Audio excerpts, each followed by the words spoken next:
Hawa qui est de retour. Alors aujourd'hui, nous avons une très bonne nouvelle à vous annoncer, à savoir la création d'une nouvelle rubrique intitulée Société.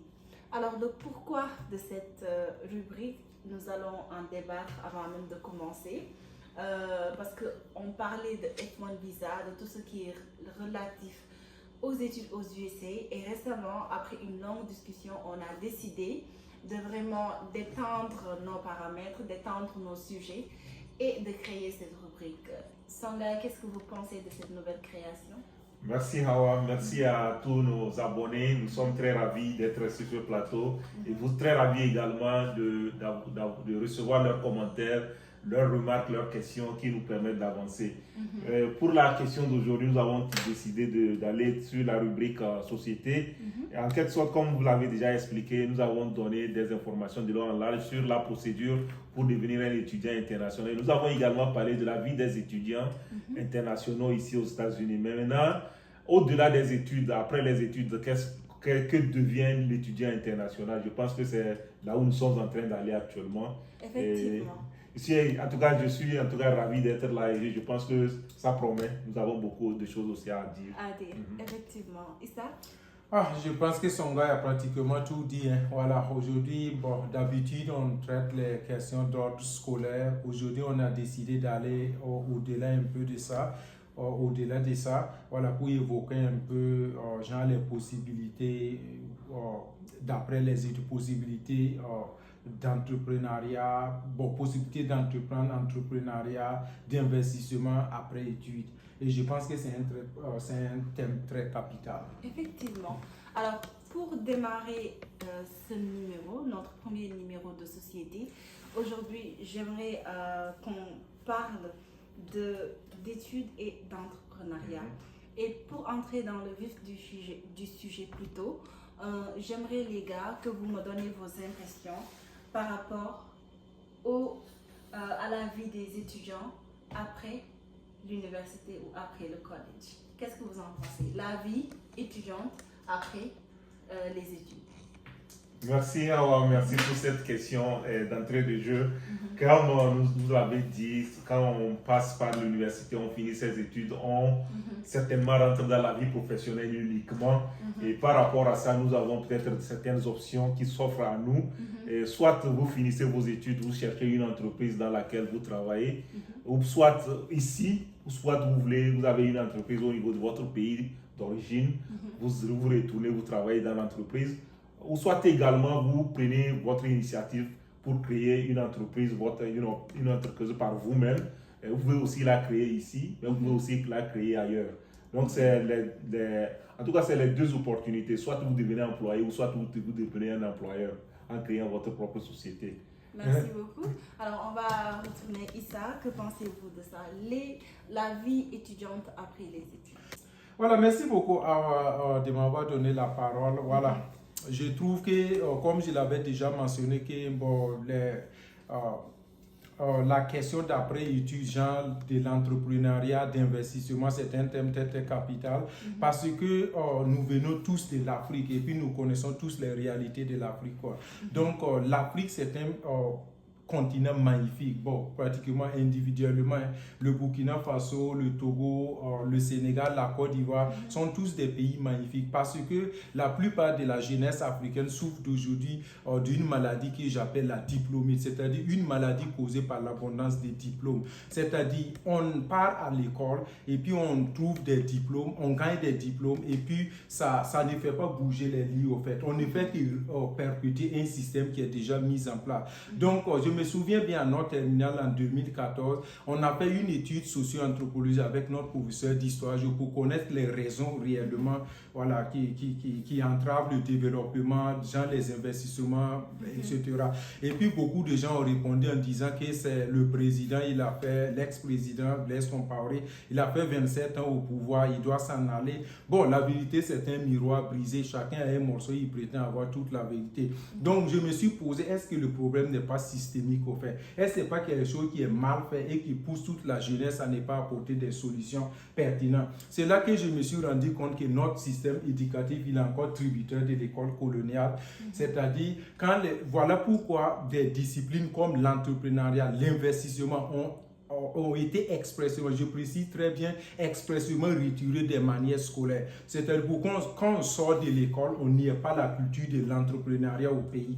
Donc, je pense que c'est un thème peut-être capital. Effectivement. Alors moi, j'ajoute juste à cela, c'est qu'aujourd'hui, bien vrai que, comment dirais-je, le développement ne se fait pas rapidement.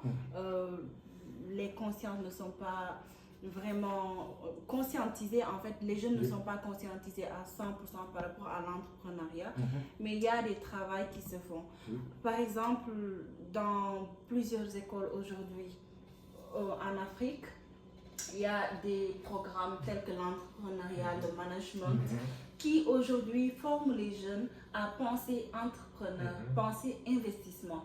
Maintenant, pour revenir à notre sujet, est-ce qu'aujourd'hui, cet investissement, comment dirais-je, esprit d'entrepreneuriat est une option pour les étudiants internationaux après leurs études? Oui, bon, si pour répondre à cette question, je pense que c'est pas en réalité un problème, c'est une bonne option pour les étudiants internationaux quand ils finissent leurs études. Cependant, par rapport à la question de l'entrepreneuriat, il faut être aussi peut-être attentionné parce que tout dépend de la façon dont on se prend. Et ça, quand vous finissez, vous avez peut-être un projet dans lequel vous voulez entreprendre ou bien investir. Il faut voir si vous allez le faire ici ou bien si vous voulez le faire au niveau de votre pays. Et donc, cela vous permet de vous préparer en quelque sorte. Parce que le projet, il est là, mais la façon dont vous le concevez, c'est par rapport à là où vous voulez, comment l'appelle-t-on, très bien, le mettre en œuvre. Donc, si c'est ici, vous voulez le mettre en œuvre, vous le concevez pour ici. Mais si c'est au pays, les réalités sont différentes. Peut-être qu'on y reviendra. Mais c'est possible pour des étudiants étrangers, lorsque vous avez fini vos études, de faire des projets. C'est bien d'éclaircir sur ça. Donc, en résumé, ce que je retiens de cette question, la vie étudiante après les études, c'est soit, on parle de vie professionnelle, c'est la base. Maintenant, il s'agira peut-être d'être employé à vie ou d'être entrepreneur. Ou bien d'être les deux à la fois. Ce qui est aussi pas mal. Et on en voit de plus en plus des jeunes se lever, être en France, aux États-Unis, au Canada, ou peu importe dans le monde, et investir en Afrique. Maintenant, moi, par rapport à cet esprit d'investissement, d'entrepreneuriat, il y a toujours une question qui me revient, qui me tracasse, parce que je parle avec certains jeunes aujourd'hui qui ont les moyens, qui ont fait leurs études, qui aujourd'hui, avant de venir aux USA, ils avaient eu comme objectif d'étudier, de peut-être travailler un peu et retourner à leur pays d'origine et investir. Mais en cours de route, ils ont changé d'avis. Et si tu leur demandes aujourd'hui la raison pour laquelle ils ont changé d'avis, une phrase ressort. C'est qu'il est difficile d'investir en Afrique. Peut-être on peut débattre sur ça. Pourquoi, selon vous, il est difficile d'être entrepreneur en Afrique, surtout quand vous résidez hors Afrique plutôt? Et ça, vous voulez aller au non, je pense que je vais vous passer la main, vous pouvez aller. D'accord, bon, c'est cette question, je pense que je suis parmi en tout cas, ces Africains-là qui pensent qu'il est très difficile d'investir en Afrique. Comme je l'ai dit, les réalités sont différentes. Parce que quand vous payez les réalités ici, il y a des dispositions qui sont mises, d'une manière structurelle, qui sont mises en place pour vous aider, pour vous encourager par rapport à la mise en œuvre des projets que vous développez par vous-même.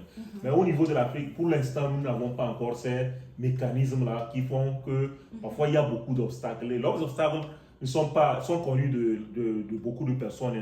Parce que quand nous parlons d'obstacles, c'est que j'ai un projet, peut-être que j'ai conçu, et qui est typiquement pour aller, par exemple, le mettre en œuvre en Afrique.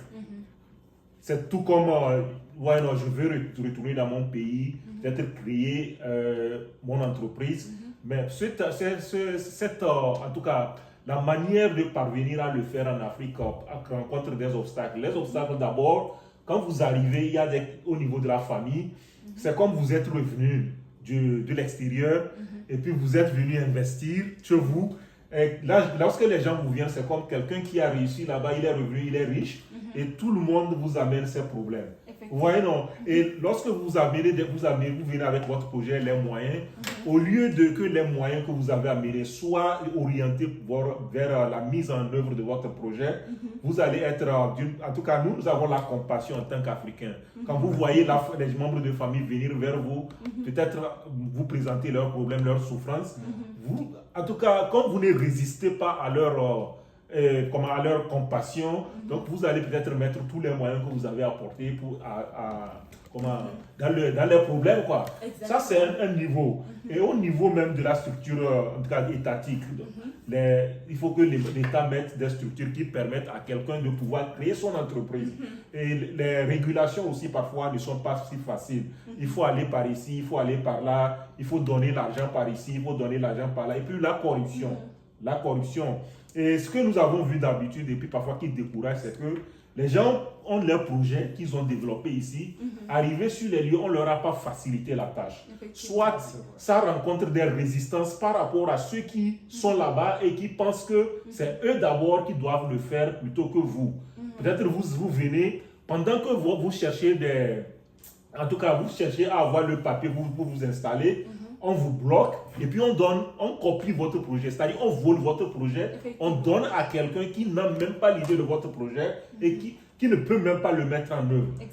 Et vous, par contre, peut-être, si vous avez la malchance encore, la malchance d'avoir peut-être quelqu'un d'un parti politique dans votre famille, ou bien si vous discutez, vous avez des gens des partis politiques que vous parlez et qui ne sont pas peut-être dans la bénédiction des gens du parti au pouvoir, vous devenez quelqu'un qui, c'est-à-dire à abattre, c'est-à-dire on vous met les bâtons dans les roues, c'est ça, vous êtes devenu, on fait la chasse à l'homme, quoi. Vous devenez un cible. Très bien, vous voyez, c'est ça. Et puis, au-delà de ça, si tout ça passe comme ça et que vous pouvez vous rendre à quelqu'un pour avoir justice, c'est encore mieux. Mais la justice, vous connaissez comment tourne la justice. Parfois, elle est corrompue de telle sorte que quand vous amenez, même si vous avez raison, si vous n'avez pas quelqu'un pour vous sauver, vous allez perdre tout ce que vous avez amené. Votre investissement aussi va s'arrêter là-bas.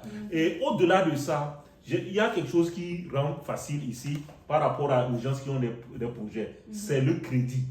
C'est-à-dire, vous avez le projet, mais vous n'avez pas le financement. Mais comme le projet est viable, est un projet bancal, vous pouvez aller vous présenter au niveau des banques qui vous accompagnent dans la mise en œuvre de votre projet, qui vous accordent le crédit nécessaire. Mais ces banques-là ne sont pas disponibles au niveau peut-être africain ou dans nos pays pour vous accompagner. Voilà un peu ce que je peux dire par rapport au blocage que nous avons et qui peut-être nous empêche. Et très important, je pense que vous avez listé aujourd'hui certains des problèmes qui bloquent le développement, l'entrepreneuriat en Afrique. Parce qu'aujourd'hui, en tant que jeunes, nous aspirons à développer nos pays. En tout cas, personnellement, je pense que c'est le but de tout un chacun.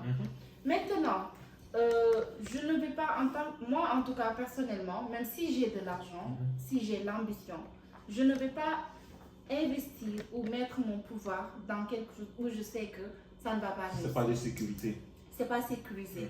Donc, il y a tellement de problèmes qu'il faut mettre sur la table et essayer peut-être d'apporter des solutions. Et parlant de ces solutions, on va en revenir. Mais avant, j'aimerais recueillir l'impression de Issa. L'impression. Alors, merci beaucoup pour cette question. Je pense que le frère Songhai a pratiquement déjà tout mentionné. Il a parlé des gens corruption, problème de corruption, des blocages aussi au niveau du gouvernement. Vous voyez, non, souvent les membres de la famille aussi qui constituent une charge énorme aussi pour nous. Voilà, mais je voudrais ajouter aussi, il faut savoir que nous, en tant qu'Africains comme ça, qui venons, qui sommes aux États-Unis, voilà, nous, nous avons ce qu'on appelle une dette morale vis-à-vis des personnes qui sont restées au pays, de nos frères africains, de nos frères et sœurs africains au fait. Donc, parce que le jour de ton interview, là, imagine, moi, particulièrement le jour de mon interview, il y avait 50 Burkinabés. Je ne sais pas si ce sont des étudiants, 50 Burkinabés. Il y a seulement que 2 personnes qui ont eu le visa. Donc, les 2 personnes qui sont venues, c'est naturellement, même tu as eu une dette morale vis-à-vis pour aider tes compatriotes rester au pays. Bon, l'un des problèmes aussi qui entrave aussi nos investissements en Afrique, c'est la maîtrise aussi. Songhai a déjà parlé des problèmes au niveau du pays. Bon, le problème aussi, c'est pas juste au niveau du pays. Le problème aussi peut se localiser en nous-mêmes. Est-ce que nous-mêmes, on maîtrise souvent même on maîtrise souvent même le business qu'on veut aller investir, le business model. Est-ce que nous-mêmes, nous maîtrisons même? Parce que souvent, on ne maîtrise pas le business. Souvent, on ne connaît pas le marché, le pouvoir d'achat du peuple africain de façon générale. Donc, souvent, il faut beaucoup maîtriser le terrain et puis aller voir est-ce que c'est pas parce qu'aux États-Unis, quelqu'un a ouvert une boutique de vente d'ordinateurs que tu vas aller reproduire la même chose en Afrique tout en sachant que ça va marcher. Donc, souvent aussi, ça peut apporter des entraves aussi. L'autre difficulté aussi, c'est la famille aussi.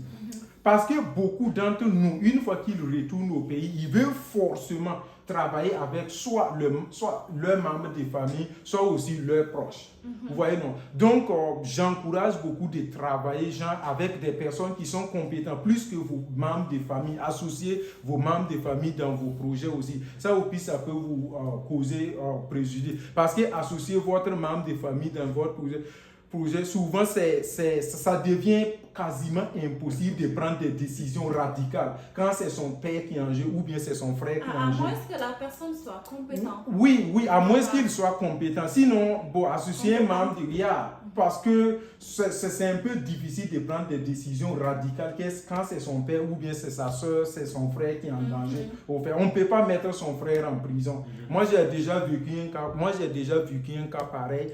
Voilà. L'un de mes amis au pays a ouvert un business, il a appelé son petit frère, il travaille. En temps, le petit frère a commencé par bouffer l'argent, dilapider l'argent. Le frère, maintenant, il voulait le mettre en prison juste pour l'éduquer un peu, quoi. Donc, la famille s'est interposée en disant que tu veux mettre ton frère en prison à cause des biens matériels, à cause de l'argent. Donc, vous voyez, donc tout ça aussi, ça fait que c'est toujours mieux de chercher des personnes qui sont beaucoup compétentes dans ce domaine et puis qui ont beaucoup de notions, quoi. Parce que l'entreprise que vous voyez, Jack Ma, le CEO, c'est-à-dire le PDG de Alibaba, a seulement environ 10% des revenus de Alibaba. Le patron de Facebook, qui est Mark Zuckerberg, a seulement environ, je pense, c'est 18%, il y a 13%, 18% comme ça. Donc, il ne faut pas être trop individuel. Quand vous partez en Afrique, cherchez plutôt des personnes compétentes et puis associées, plutôt que de vouloir associer vos proches ou vos membres de famille. C'était très brillant, plutôt, merci Issa. Mais quand même, on est d'accord que malgré qu'il y a des problèmes, des obstacles, mais ce n'est pas des raisons pour, ce ne sont pas aussi des excuses pour ne pas investir ou entreprendre. Ah, vraiment? Je pense on doit être d'accord sur ça. Est-ce que vous êtes d'accord? Oui, je suis très d'avis que toi. Et puis surtout, je rejoins Issa par rapport au fait qu'il a dit que nous avons une dette morale. Exactement. Par rapport aux gens qui sont restés de l'autre côté. Ça nous pousse quand même s'il y a des obstacles. Et les obstacles, c'est pas parce que les obstacles ne sont pas des excuses en fait, mais ce sont il faut quand même les connaître, les relever pour pouvoir les contourner. Sinon, si vous ne les connaissez pas et vous rentrez dedans comme ça, et vous risquez très bien aveuglement, vous risquez d'être emporté. Effectivement. Et un point, c'est vrai que ce sujet m'intéresse tellement. Un point qu'on n'a pas évoqué et que moi, franchement, c'est ça qui je peux dire, c'est ça qui m'énerve en fait. C'est la corruption. Aujourd'hui, il y a des gens qui n'ont pas de famille en Afrique, qui sont là, qui travaillent, mais qui aiment l'Afrique, qui veulent investir en Afrique. Mais guess what? Tu vas avoir un business plan très bien établi. Ok? Il est temps d'investir. On te dit que tu as besoin de tel papier, tu as besoin de NINEA, tu as besoin de carte de commerce, de ça, papier environnemental pour ceux qui sont dans les industries de transformation. Tel papier, tu vois. Tu décides d'essayer de chercher ces papiers pour les avoir enfin d'être légal. Tu vas appeler une personne. NINEA 10 000, on va te facturer 150 000. Tel papier qui ne coûte même pas 5 000, on va te dire que c'est 200 000. Si tu ne l'as pas, on ne te donne pas. Souvent, Donc, même, oui, allez-y. souvent même, on peut voler même ton projet. Quand on voit que c'est un bon projet, on vole ça. Et en plus de ça, tu donnes l'argent. Un papier qui doit sortir en 2 jours va rester là-bas dans les bureaux des officiers jusqu'à 1 mois, 3 mois, 4 mois. Pour quelqu'un qui est prêt à investir. Aujourd'hui. Et pendant ce temps, quelqu'un qui vient après vous, on le signe ça et puis part le même jour. Effectivement. Et souvent, ce sont des étrangers. Ça fait mal. Pourquoi? Parce que les jeunes ont envie d'investir, envie d'entreprendre, mais ils sont découragés par le système. Ça, il faut le dire quand même. Oui, ça c'est découragés par ce système qui ne sont pas rapides quand il s'agit de signer des documents, qui aujourd'hui, il faut avoir bras long pour avoir ça. Il faut connaître quelqu'un dans le gouvernement pour avoir ça. Il faut être comme ça reconnu pour avoir tel document. Et ça, c'est vraiment insensé. Et personne n'en parle parce que ce sont des sujets politiques qui parfois sont dans les tiroirs que personne ne veut se lever et défendre. Mais c'est ça qui décourage les jeunes. Et après, on va dire que ils sont partis aux États-Unis, ils sont partis au Canada, restés là-bas, ils ne sont pas revenus au pays. Ce sont des gens qui ont trahi leur patrie, blabla. Alors que ces gens, comment dirais-je, on ne donne pas à ces gens-là les opportunités de mettre en œuvre leur projet. Ça, c'est vrai. Donc voilà. Et puis ça dépend des pays. Je ne sais pas, c'est peut-être une bénédiction le fait de sortir de son pays et d'aller voir ailleurs. Exact. Puisque ce que nous voyons aujourd'hui, vous et moi, on n'est même pas concernés par ce qui se passe par rapport au pouvoir, c'est-à-dire par rapport à la politique ici aux États-Unis. Même les Américains qui sont ici sont nés, ils ne sont même pas concernés à qui dirige le pays, qui est maire ici, qui est député de l'autre côté.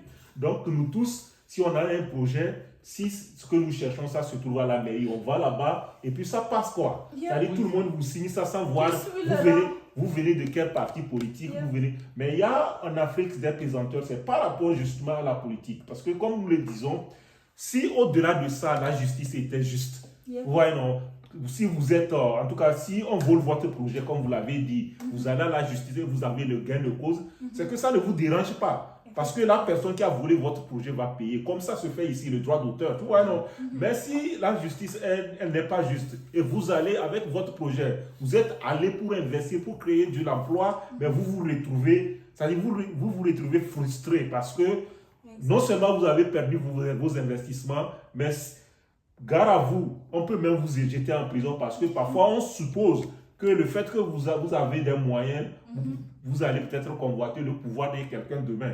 Alors que vous n'avez même pas l'idée de politique.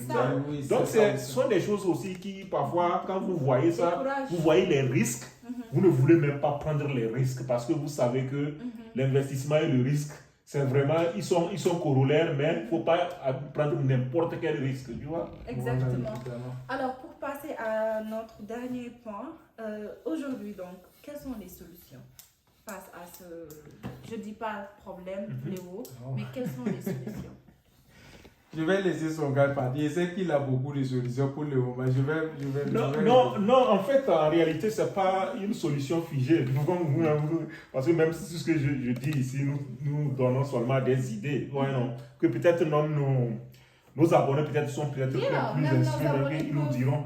Là, ce que moi je pense, c'est que il ne faut jamais être découragé par rapport au fait que nous devons trouver des mécanismes pour investir en Afrique. Il faut, comme nous avons déjà commencé par le faire, il faut en parler pour qu'on sache que ça se passe ainsi. Et lorsque peut-être, puisque rien ne va changer, c'est pas peut-être en s'asseyant et en disant que ça va s'arranger. Il faut que nous tous aussi nous contribuions à faire en sorte que là-bas aussi ça s'arrange. Peut-être en dénonçant, c'est déjà un pas aussi en prenant nos responsabilités pour tenter. Peut-être aussi, je crains d'aller investir parce que je me dis que ça va pas réussir. Mais pourtant, il y a d'autres aussi qui sont allés, ils ont investi et puis ça a réussi. Il faut connaître d'abord, comme nous l'avons dit, les obstacles et maintenant travailler à éliminer les obstacles pour pouvoir avancer. Voilà, comme solution, je peux proposer aussi aux gens d'impliquer la jeunesse beaucoup aussi dans la gestion du pays, si je peux le dire. Genre, parce que beaucoup d'Africains de nos jours, ils sont dans leur petit coin seulement, ils se concentrent seulement juste du minimum. Quand tu leur parles seulement qu'il faut aller participer à élire un autre président, dis non, ok, c'est déjà ceux-là. Donc, c'est comme il n'y a pas quelque chose qu'on peut faire pour bouger les lignes, quoi. Donc, j'encourage aussi la jeunesse aussi à beaucoup s'impliquer davantage parce que c'est en forgeant qu'on devient forgeron, quoi. Ensemble, on pourra changer beaucoup de choses, genre les constitutions, parce que l'Afrique n'a pas besoin des gens, d'hommes forts, mais des institutions fortes. Effectivement, je suis tout à fait d'accord avec vous et j'allais même, vous avez marché sur malin, c'est pas comment dire. Pas d'hommes forts, mais des institutions fortes. Du coup, c'est vrai, je te rejoins. Aujourd'hui, je pense que plus de jeunes doivent se lever, ne pas avoir peur et affronter ce système. Ces réalités. Ces réalités-là. Par exemple, au Sénégal, il y a aujourd'hui quelqu'un que je suis vraiment et que je respecte énormément, Chonya. Il vit aux USA. Oh, il fait énormément de choses au Sénégal. Il fait des projets, il forme les jeunes dans l'entrepreneuriat. On a besoin de plus de personnes comme ça. Parce qu'aujourd'hui, parce que il y a des problèmes, tout le monde croise les bras. Ok, je vais rester aux USA, travailler, avoir mon argent pour moi, ma famille, mon fils, ma femme, ma fille finie. Je pense que l'Afrique ne sera pas développée parce qu'il y a beaucoup plus de jeunes aujourd'hui qui désertent l'Afrique pour venir en Europe, pour venir aux USA. Donc, en retour, je pense que nous pouvons faire, c'est entreprendre en Afrique afin de permettre à nos frères et sœurs rester, d'avoir aussi des conditions de vie favorables, pouvoir travailler, avoir de bons salaires et aussi aspirer à entreprendre. Et voilà. À leur tour, Exactement. Un autre point, je parle au gouvernement. Je pense qu'il faut qu'il y ait des suivis, il faut qu'il y ait des audits. Il faut que aujourd'hui il y a des organes de contrôle. Les organes de contrôle s'activent. Il faut qu'ils savent qu'il y a tellement d'immigrés, tellement d'étudiants qui ont de l'argent, qui veulent investir, mais qui n'osent pas. Parce qu'ils ne savent pas par où passer. Ils n'ont pas confiance à ces structures-là. Donc, il faut que le gouvernement aussi accompagne les jeunes, nous les jeunes qui aspirent à développer l'Afrique. Voilà, quelque chose que je voulais souligner aussi est que, nous parlons d'investissement entrepreneurial parce que c'est, comme je l'avais déjà souligné, disons même que c'est la plus importante, disons même que la plus importante, c'est l'entrepreneuriat qui permet de développer un pays via le mécanisme de création des emplois. Donc, si vous voyez qu'on parle d'entrepreneuriat, ça veut dire que, c'est... parce que, c'est bien de le préciser, parce qu'ils vont se dire que nous avons quitté pour aller au niveau de l'entrepreneuriat. Puisque nous avons dit, il y a deux choix qui s'offrent à vous. Soit vous devenez un employé, soit vous devenez quelqu'un qui crée l'emploi pour les autres. Mais nous avons choisi cette option-là parce que c'est celle qui est rare. C'est celle qui mérite d'être. Sinon, si je veux être employé de mon pays, peut-être je quitte ici avec mes diplômes, je débarque et puis je passe un concours pour entrer peut-être dans une fonction publique ou bien dans une entreprise et je continue par perpétuer le système qui existe. Mais comme nous l'avons dit, la plupart des jeunes quittent nos pays parce qu'ils n'ont pas d'emploi. Donc notre rôle moral, comme Issa l'a dit, c'est d'aller et d'aider à créer aussi l'emploi. Et c'est sur quoi nous sommes attablés sur ce point-là. Parce que le Burkina Faso, le Togo, le Sénégal, la Côte d'Ivoire ne sont que des quartiers. La Mauritanie. Voilà, nous, la Mauritanie, l'Égypte, les pays maghrébins ne sont que des quartiers. Pour nous, ils sont que des quartiers. Mais l'Afrique, c'est notre pays. Magnifique. Alors voilà. Merci beaucoup. Je pense que... Oui, avant de clôturer, je voudrais préciser à nos abonnés qu'aujourd'hui, comme vous avez vu, nous avons commencé une nouvelle rubrique de société Mais ça, ce qui ne veut pas dire que nous avons abandonné d'autres rubriques. Donc, si vous continuez par avoir des questions sur les questions de procédure pour les études aux États-Unis ou bien la vie des étudiants aux États-Unis, vous pouvez continuer par poser les mêmes questions sur notre chaîne. Et si aussi vous avez en tout cas des suggestions à nous faire, vous pouvez les faire aussi sur notre plateforme. Si vous pouvez aussi nous accompagner dans ce élan-là aussi, quand même, vous êtes les bienvenus. Contactez-nous seulement. Et la plupart, vous demandez si nous avons des contacts. Notre contact privilégié, ici, c'est, comment l'appelle-t-on? C'est le email. Et le email, souvent, on l'écrit souvent. Peut-être on va commencer par beaucoup le faire, en tout cas d'une manière visible sur notre écran pour que vous puissiez le voir. Mais nous avons refusé de donner des numéros de téléphone pour certaines raisons, parce que au départ, nous avons donné à certains, mais ça n'a pas marché comme il fallait. Donc, nous avons cessé de donner nos numéros. Effectivement. Voilà. En tout cas, le débat est ouvert. Vous pouvez vraiment débattre et écrire vos impressions dans les commentaires. Si nous avons raison, ok, vous faites partie. Si vous pensez aussi qu'il y a d'autres choses à dire ou des manquements, n'hésitez pas à, comment dirais-je, partager avec nous. Voilà, donc, mot de la fin. Oh, je vais dire merci seulement. Voilà, en tout cas, merci beaucoup de nous avoir suivis et à très bientôt pour d'autres numéros dans Baobab. Bye. Bye.